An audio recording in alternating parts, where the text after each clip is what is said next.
के अंदर हम लोगों ने बेसिक मोल्स को कवर करना ही आसान है। स्टोइकियोमेट्री एक बैलेंस्ड केमिकल रिएक्शन को ही हम उसकी स्टोइकियो। तो चलिए मल्टीप्लाई कर लेते हैं फटाफट से। 33 4 3 12 2 1 66 67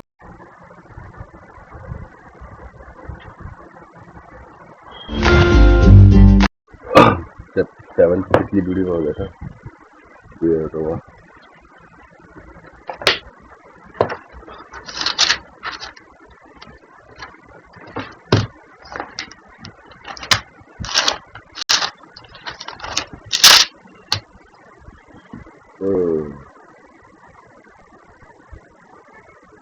क्वेश्चन करना बाकी था।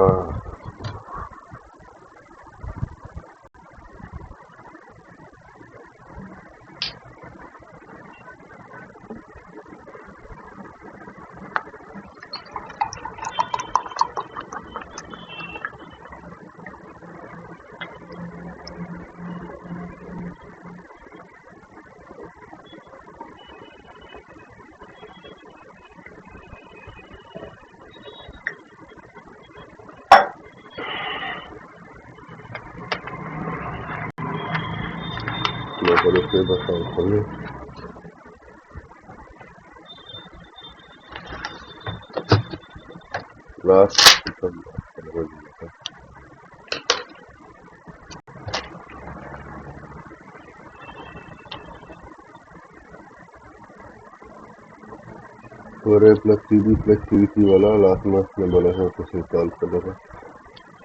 इधर कुछ नहीं।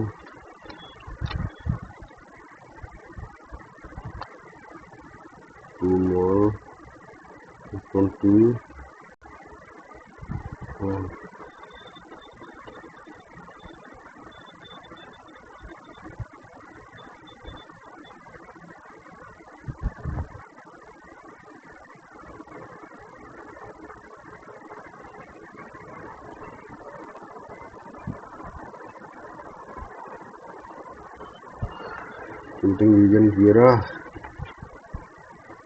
Here.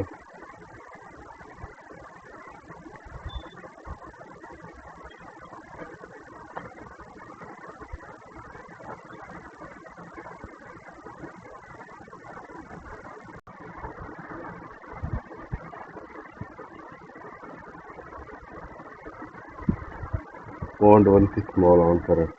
Pond 1. Yeah, time to see. 3 minute बाद। हेलो स्टूडेंट्स, तो देखिए लास्ट क्लास हम लोगों ने अपने चैप्टर मोल कंसेप्ट के अंदर बात की थी about stoichiometry and limiting reagent में। सीखा था कि कैसे हम रिएक्टेंट्स के अमाउंट से प्रोडक्ट्स के अमाउंट्स को रिलेट कर सकते हैं, कितना मोल रिएक्टेंट लेने पर या कितना ग्राम रिएक्टेंट लेने पर कितना प्रोडक्ट फॉर्म होगा। ये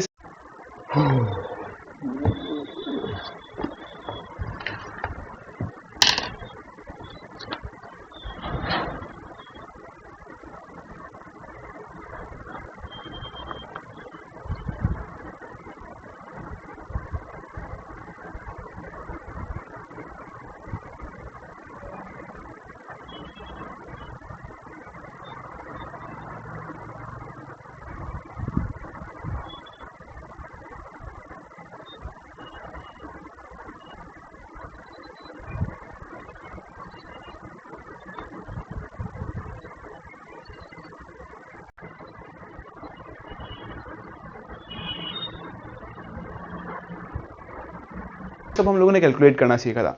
नेक्स्ट उसके बाद हम लोगों ने बात की थी कंसेप्ट ऑफ लिमिटिंग रिएजेंट। हमने देखा था कि लिमिटिंग रिएजेंट क्या होता है और कैसे हम लिमिटिंग रिएजेंट को डिसाइड करते हैं। उसी के ऊपर मैंने आपको लास्ट क्लास एक क्वेश्चन भी दिया था। आई होप आपने क्वेश्चन सॉल्व कर लिया होगा। Question is in the reaction 4a + 2b + 3c gives A4B2C3 what will be the number of moles of product formed starting from 2 mol A, 1.2 mol B and 1.4 moles of C। तो मैंने आपको सिखाया अगर आपको सभी रिएक्टेंट्स के amounts दिए हुए हैं, दो या दो से ज्यादा रिएक्टेंट्स के अमाउंट, तो पहले आपको डिसाइड करना होगा कि LR कौन है। तो आज क्वेश्चन को डिस्कस कर लेते हैं। वैसे तो मुझे पूरी उम्मीद है कि आपने सॉल्व कर लिया होगा, लेकिन फिर भी ऐसा हो सकता है कि कुछ गलती हो जाए। ये आंसर चेक कर लेते हैं, है ना, मैच तो करोगे।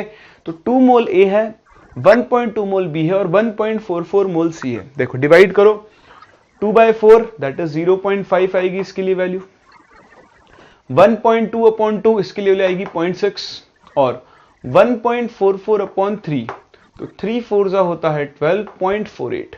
देखो सबसे छोटी वैल्यू किसके लिए आ रही है, सी के लिए, इसका मतलब सी ही एलआर है। तो मैंने एलआर पता कर लिया। तो देखें इसके हैं 2 मोल, इन भाई साहब के हमारे पास 1.2 मोल और ये जो सी है इसके मोल से 1.44। अब ये तो हो जा रहा है 0 क्योंकि यही आपका लिमिटिंग रिएजेंट है एलआर, सही ना। और ये अगर एलआर है तो देखो इसके 3 मोल से बन रहा है 1 से बनेगा 1/3। तो बताओ 1.44 से कितना बनेगा, into 1.44 that is 0.48 mole A4B2C3 form होगा।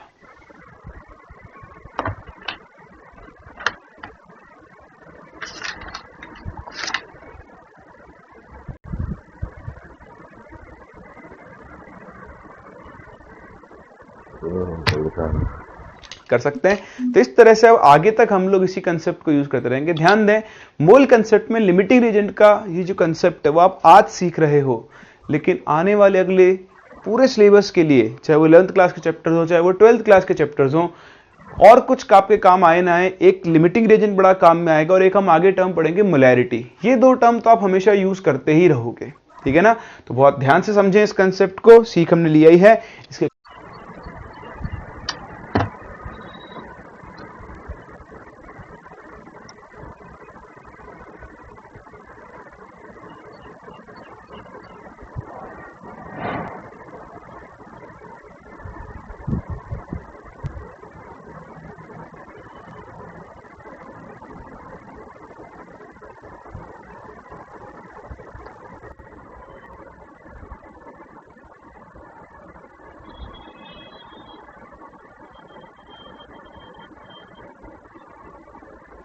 क्वेश्चंस की आई होप आपने प्रैक्टिस भी कर ली होगी।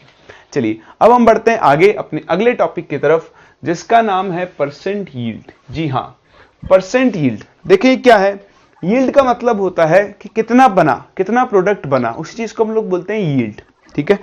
तो परसेंट यील्ड क्या होती है, इसका फॉर्मूला रटने की जगह हम इस चीज को समझते हैं। फॉर्मूला तो मैं आपको बना ही दूंगा, और समझने के लिए फिर से समय आ चुका है एक और नई कहानी का। जैसा कि आप जानते हैं मुझे आपको कहानी सुनाने का बड़ा शौक है ना। तो आओ एक और कहानी सुनाता हूं मैं आपको। बहुत समय पहले की बात है, एक गांव था।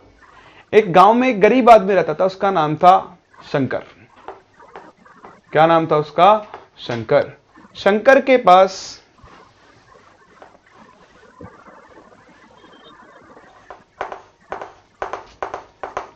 क्या था, शंकर के पास, शंकर के पास एक भैंस थी।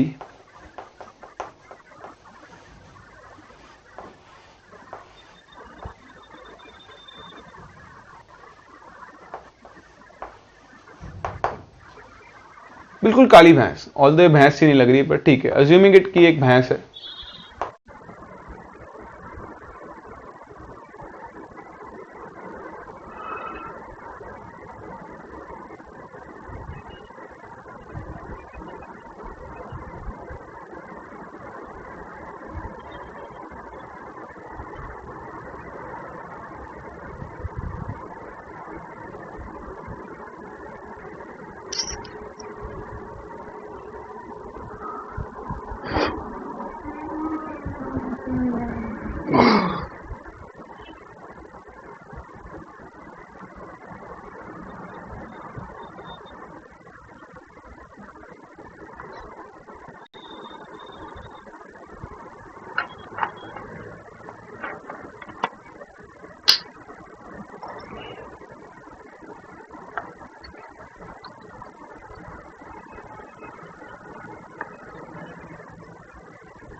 ठीक, तो एक काले रंग की भैंस थी, ऑब्वियसली भैंस तो काले रंग की होती है ना।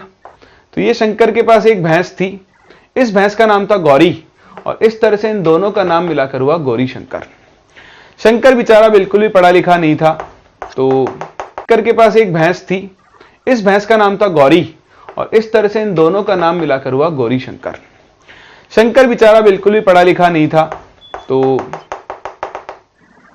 शंकर के जो गुजारा चलता था वो बस इस भैंस के थ्रू ही चलता था। ठीक, शंकर क्या करता था, इस भैंस का दूध निकालता। ये भैंस बड़ी स्पेशल टाइप की भैंस थी। दुनिया की बाकी सारी भैंसें क्या होती है, कोई 20 लीटर दूध देती है, कोई 15 लीटर दूध देती है। ये बड़ी खतरनाक किस्म की भैंस थी, ये सिर्फ एक दिन का 2 लीटर दूध देती थी। शंकर बहुत ईमानदार आदमी था, वो 2 लीटर दूध के अंदर 2 लीटर पानी मिलाता और 4 लीटर दूध बनाकर उसको गांव के बाहर बेच के आता था। इस तरह से एक दिन के करीबन 160 रुपए के आसपास, है ना, 50 रुपए लीटर मान लो, तो 200 रुपए के आसपास बेचारा गौरी कमा लेता और अपना खर्चा चला रहा था। लेकिन ये अपनी भैंस गौरी से बहुत प्यार करता था। ये इसको दिन भर जंगल में चराता, बढ़िया से जंगल में एक तालाब था, उसमें इसको हर हफ्ते में 1-2 बार इसको नहलाता था बढ़िया से, और इस तरह से इनका जीवन चल रहा था, कट रही थी जिंदगी। एक दिन क्या हुआ, शंकर गौरी को जंगल में लेकर गया, बढ़िया से तो खिलाया पिलाया, और उसके बाद उसको नहलाने के लिए तालाब के पास लेकर गया। जैसे ही इसने इसको नहलाया तो गौरी तालाब में नहाते नहाते एकदम से क्या हुआ, गौरी का पैर फिसला और वो उस तालाब के अंदर डूब गई। हाँ जी, गई भैंस पानी में। कहां गई? पानी में। वैसे दुनिया की सारी भैंसों को तैरना आता है पानी में, लेकिन जैसे मैंने आपको बताया ये एक स्पेशल टाइप की भैंस थी, इसको पानी में तैरना नहीं आता था। अब ये डूब गई और यहां पर गौरी बैठकर बहुत तेज तेज रोने लगा कि मैं लुट गया, बर्बाद हो गया, अब मैं कैसे खाऊंगा कमाऊंगा, मेरे पास तो खाने का मतलब मेरी रोजी रोटी का तो एक ही जरिया था, और वो भी पानी के अंदर डूब गई। तो बहुत देर तक रोता रहा। इसका रोना चीखना सुनकर, है ना, यहां से आए जल देवता। हाँ, कौन आए? जल देवता है। और जल देवता ने बोला कि है गौरी, तू क्यों परेशान है? तो गौरी फिर जोर जोर से रोने लगा, बोलता है भगवान, मेरे पास तो एक ही सहारा था, मैं तो इसी से कमाता खाता था, ये तो पानी में डूब गए, मैं कैसे कमाऊंगा? मुझे पढ़ा लिखा भी नहीं हूं, मुझे तो कोई नौकरी भी नहीं देता है। तो भगवान ने बोला कि तू टेंशन मत ले, तू खुश रो मत, चिल मार। भगवान ऐसा बोल के पानी के अंदर गए और एक सोने की भैंस निकाल के लेकर आए। हाँ जी, गोल्डन बफेलो। कुछ याद आ रहा है? हाँ, बस वही सीन है। तो ये गोल्डन बफेलो लेकर आया। गोल्डन बफेलो देखते ही गौरी की आंखों में चमक आ गई, शंकर की आंखों में, वाह golden buffalo.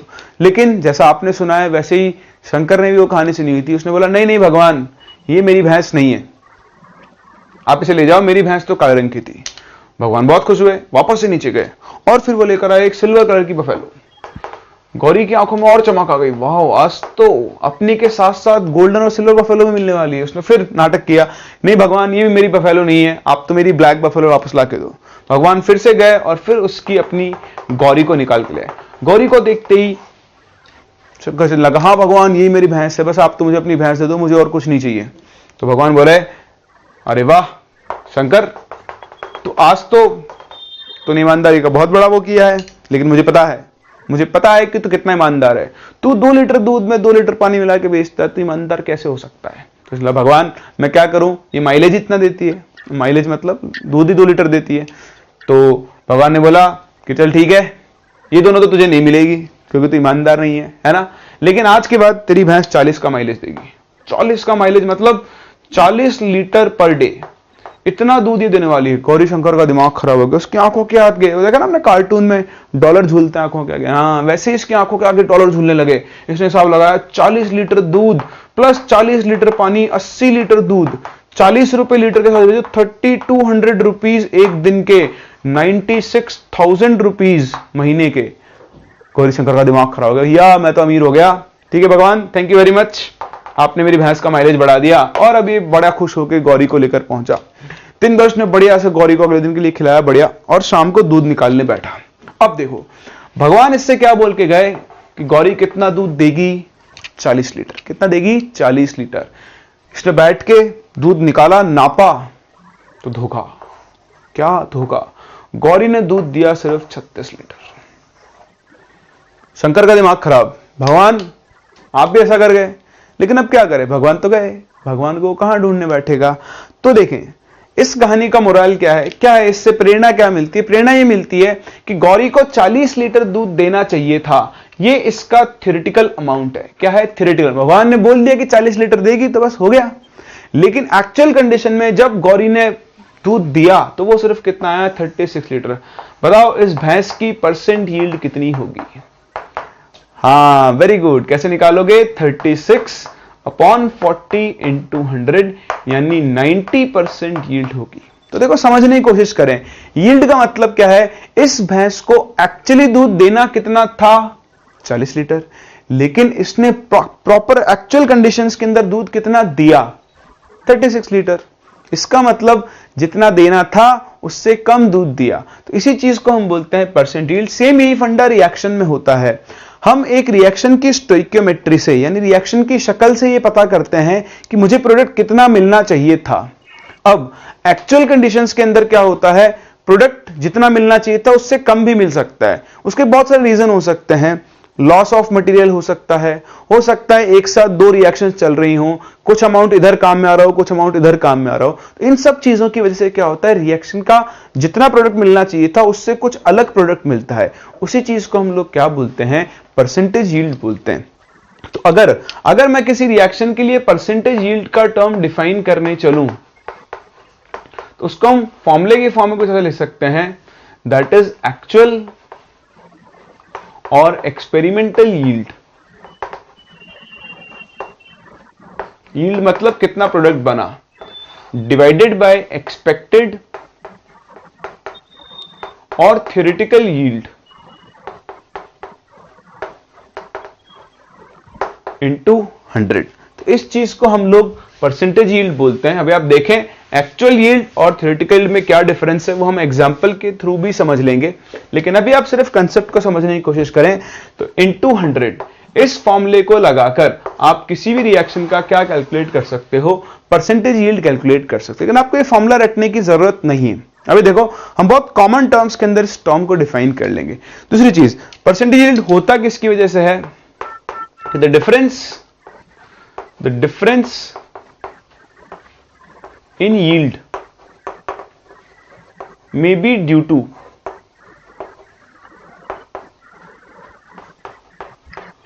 loss of reactant during reaction। मान लो कोई गैसियस रिएक्शन हो रही है, गैस लीक कर गई हो, है ना, सॉलिड रिएक्शन है, उसमें आप सॉलिड को कहीं इधर से इधर ट्रांसफर करो, उस बीच में कुछ मटेरियल का लॉस हो गया हो, ठीक। occurrence of simultaneous reactions। ये क्या मतलब है? आपने रिएक्शन शुरू की N2 और H2 की NH3 बनाने के लिए, लेकिन NH3 के साथ साथ ही N2H4 भी, मान लो loss of reactant during reaction. मान लो कोई गैसियस रिएक्शन हो रही है, गैस लीक कर गई हो, है ना, सॉलिड रिएक्शन है, उसमें आप सॉलिड को कहीं इधर से इधर ट्रांसफर करो, उस बीच में कुछ मटेरियल का लॉस हो गया हो, ठीक। occurrence of simultaneous reactions। ये क्या मतलब है? आपने रिएक्शन शुरू की N2 और H2 की NH3 बनाने के लिए, लेकिन NH3 के साथ साथ ही N2H4 भी बनना शुरू हो गया। मतलब सेम रिएक्टेंट से दो अलग अलग प्रोडक्ट बनना शुरू हो गए। तो ऑब्वियसली हम तो सोचकर ये चल रहे थे कि सारे N2 और H2 से NH3 बनेगा, लेकिन साथ में N2H4 भी बनने लग गया है। तो अब सारी N2H2 सिर्फ NH3 बनाने के काम नहीं आएगी, उसका कुछ पार्ट क्या बना रहा होगा? N2H4 भी बना रहा होगा। तो इन केसेस की वजह से भी क्या हो सकता है? रिएक्शन का परसेंट यील्ड हो सकता है। एक चीज समझ में आई आपको? चलिए अब मैं आपको इस फॉर्मूले को याद रखना सिखाता हूं। बहुत आसान है, कुछ याद नहीं रखना, आप खुद ही बना दोगे। आपको एक एग्जांपल देता हूं मैं। मान लो मैंने CaCO3 लिया। क्या लिया? CaCO3 सॉलिड लिया 20 ग्राम, ठीक है ना। ऐसा आपको बताएगा, क्या बोलेगा कि 20 ग्राम CaCO3 इज टेकन, और इस 20 ग्राम CaCO3 से मान लो आपको मिल गया कि अगर मैं आपको वैल्यू दूं तो मान लो कुछ 15 ग्राम CO2 मिला। कितना मिला? 15 ग्राम CO2 आपको मिला। अब आप ध्यान दें, क्वेश्चन में जो अमाउंट दिया गया है ये 15 ग्राम मिला, ये तो है कि एक्चुअली कितना CO2 फॉर्म हुआ है जब आपने इस रिएक्शन को एक्चुअल कंडीशन में, क्योंकि देखो एक्सपेरिमेंट आप तो करवा ही नहीं रहे हो, तो आप ये तो बता ही नहीं सकते हो कि एक्चुअली कितना बना। एक्चुअली तो क्वेश्चन वाले को ही बताना पड़ेगा कि भाई साहब जब मैंने इसको हीट किया तो इतना मिला। आप सिर्फ बता सकते हो थ्योरेटिकल अमाउंट, जो कि आप इस रिएक्शन की शक्ल देखकर बताओगे, रिएक्शन की स्टोइकियोमेट्री से। तो जो थ्योरेटिकल यील्ड होती है, this is calculated from stoichiometry. आप रिएक्शन की शक्ल देखोगे और वहां से उसकी मतलब थ्योरेटिकल यील्ड बताओगे। This is given in question, या फिर आपसे क्वेश्चन के अंदर पूछेगा कि भाई इतना बना, ये बताओ कितना बनना था। ठीक है, अब आप देखें, अगर मैं स्टोइकियोमेट्री से बात करूं तो अब मैं मास में खेल रहा हूं। इसका 1 मोल मतलब यहां इसके 100 ग्राम्स काम में आ रहे होंगे, निकाल लो इसका मोलर मास। ठीक है, और यहां से 56 बन रहा होगा, इसको छोड़ दो। CO2 का मोलर मास होता है 44 ग्राम, तो क्योंकि दोनों के कोएफिशिएंट्स 1 है तो इसका मोलर मास और इसका मोलर मास। अब ये रिएक्शन कह रही है कि जब आप 100 ग्राम CaCO3 को हीट करते हो तो आपको 44 ग्राम CO2 मिलनी चाहिए। सही है, तो बताओ जब आप 1 ग्राम CaCO3 को हीट करोगे तब आपको कितनी CO2 मिलनी चाहिए? 44/100। तो जब आप 20 ग्राम CaCO3 को हीट कर रहे हो तो आपको CO2 कितनी मिलनी चाहिए? 24/100 इंटू 20। सही है, देखें इस वैल्यू को आप कैलकुलेट करें तो कितना हो जाएगा? 880 अपॉन 100। सही है ना, तो आपको मिलना चाहिए था 8.8 ग्राम। इस वैल्यू को करेक्ट करें, ये 5 ग्राम कर लो, इसको एक काम करो, कितना मिलना चाहिए था? 8.8 ग्राम। अब देखो, this is theoretical yield, theoretical बोल दो या एक्सपेक्टेड बोल दो, इतना बनना चाहिए था लेकिन क्वेश्चन में दिया गया है कि सिर्फ कितना बना? 5 ग्राम बना। तो अगर आपको इस रिएक्शन की परसेंटेज यील्ड निकालनी है तो आपको ज्यादा कुछ नहीं करना, आप इसको ऐसे याद रखें, कितना बना, हाँ कितना बना अपॉन कितना बनना चाहिए था।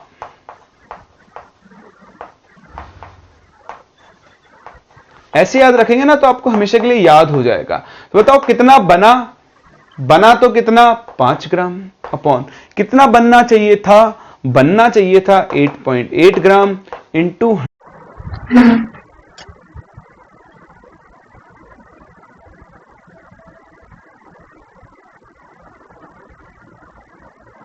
100। इसको आप सॉल्व कर लो तो 5000 अपॉन 88%।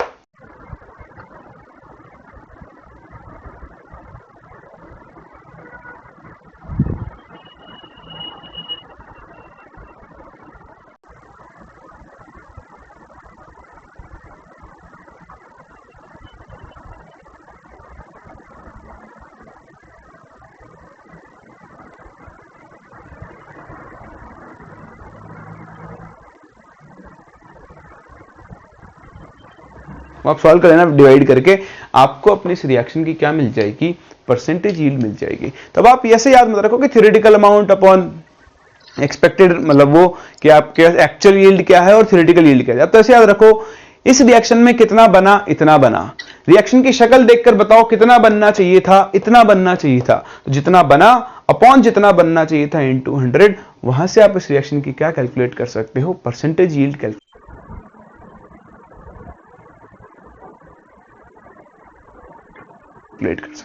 कर सकते हैं। ये तो बात हुई परसेंटेज यील्ड कैसे कैलकुलेट करते हैं। दूसरी चीज होती है, जब आपको परसेंटेज यील्ड दी हुई हो तो उसको हम लोग कैसे यूज करेंगे। तो पहले आप इसे कॉपी करें, फिर मैं उस टॉपिक के ऊपर भी आता हूं। फिर देखो, अगर आपको रिएक्शन की परसेंटेज यील्ड दी हुई हो तो आपको दो चीजों का ध्यान रखना है। मैं आपको एक बहुत सिंपल सी ट्रिक सिखा रहा हूं, उसी को यूज करें, बहुत ही आसान है। तो अगर आपको रिएक्शन की परसेंटेज यील्ड गिवन है, इसमें आप पॉइंट ऐड कर दें, if percentage yield of reaction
कभी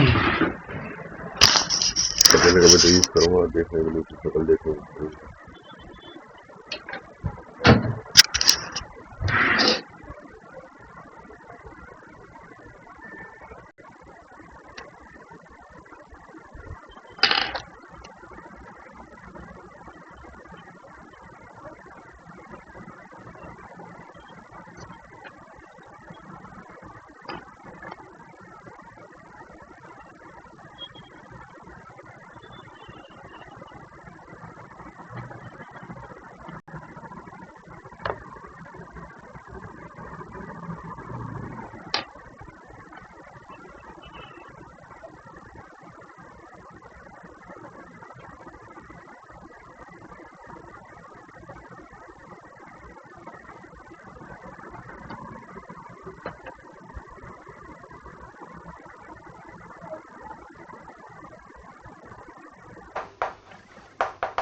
इज गिवन। ठीक, तो आपको ध्यान क्या रखना है, एक ट्रिक बता रहा हूं, क्यों हुई है वो ट्रिक वो भी सिखा देता हूं आपको भी, लॉजिक क्या है उसका। अगर आप रिएक्टेंट से बना रहे हो प्रोडक्ट, क्या बना रहे हो, रिएक्टेंट से अगर आप प्रोडक्ट फॉर्म कर रहे हो तो आप उसको उसकी परसेंटेज यील्ड से क्या कर दोगे, मल्टीप्लाई, रिएक्शन की यील्ड से। ठीक, और अगर आप प्रोडक्ट से रिएक्टेंट फॉर्म कर रहे हो तो उस केस में आप क्या करोगे, परसेंटेज यील्ड से डिवाइड करोगे। जैसे मैं आपको एग्जांपल दूं, वही CaCO3 वाला, मैं आपसे कहूं कि ये CaCO3 सॉलिड है और इसके ऊपर मैंने लिख दिया कि 80%, मतलब इसकी यील्ड 80% है, तो ये क्या बनाएगा, CaO solid plus CO2 gas. सही है। अब मान लो मैंने आपसे कहा कि आपने यहां पर कुछ 5 मोल CaCO3 लिया। अच्छा, एक और चीज, यील्ड जरूरी नहीं है कि आप मास में लें, आप मोल्स में भी ले। सही, इसके केस हो तो भी सिखा।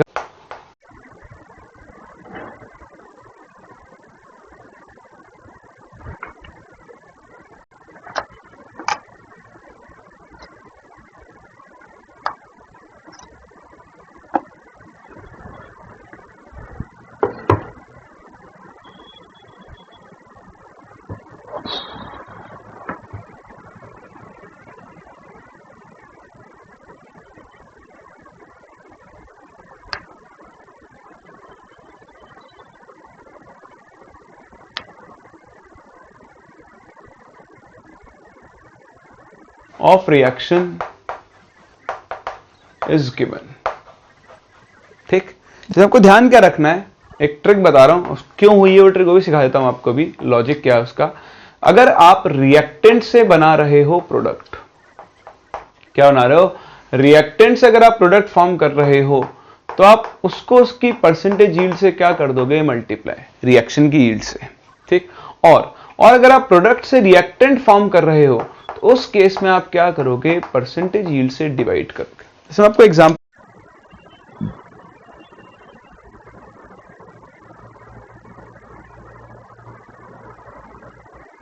दूं, वही CaCO3 वाला, मैं आपसे कहूं कि ये CaCO3 सॉलिड है और इसके ऊपर मैंने लिख दिया कि 80%, मतलब इसकी यील्ड 80% है, तो ये क्या बनाएगा, CaO solid plus CO2 gas. सही है। अब मान लो मैंने आपसे कहा कि आपने यहां पर कुछ 5 मोल CaCO3 लिया। अच्छा, एक और चीज, यील्ड जरूरी नहीं है कि आप मास में लें, आप मोल्स में भी ले सकते हैं। ठीक है ना, जैसे मैं मोल्स में सिखाता हूं आपको। अब आपको ये बताना है कि कितनी CO2 मिलेगी, तो बताओ 5 मोल से CO2 मिलनी कितनी चाहिए थी, 5 मोल, है ना, 1 मोल से 1 मोल, तो 5 मोल से 5 मोल तो तब मिलती जब इस रिएक्शन की यील्ड क्या होती, 100%, यानी सारा का सारा CaCO3 CO2 बनाने के काम में आता।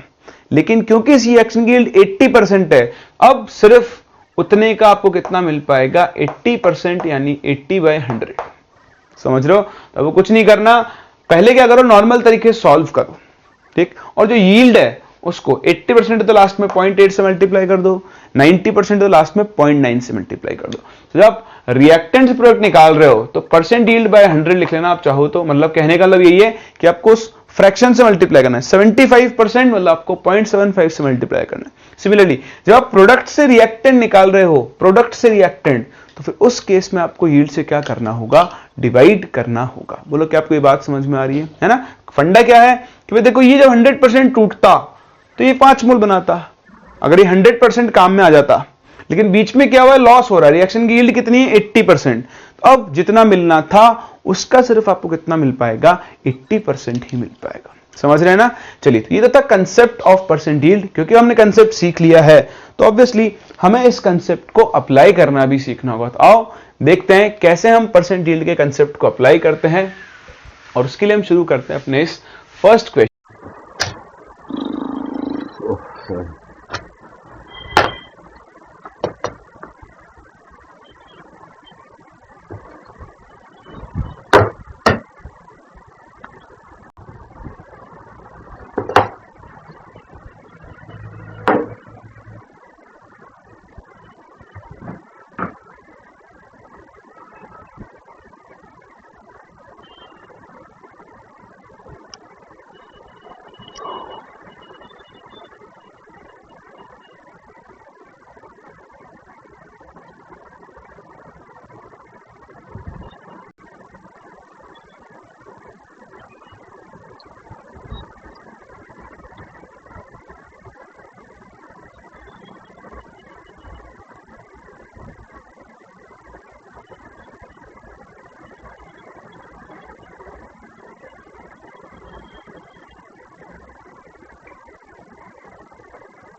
के साथ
देखें क्या कह रहा है ये, कह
फर्स्ट क्वेश्चन के साथ।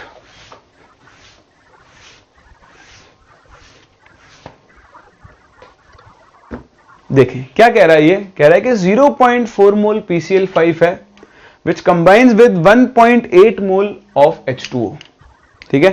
If 65.1 gram of HCl is formed then the percent yield of the reaction will be। अभी आप देखें, अभी जो मैंने आपको इससे पहले क्वेश्चन सिखाया उसके अंदर तो क्या हुआ था, उसके अंदर तो आपको मैंने एक सिंपल सी रिएक्शन दी थी, उसमें एक अभी 50% बाद में करूँगा।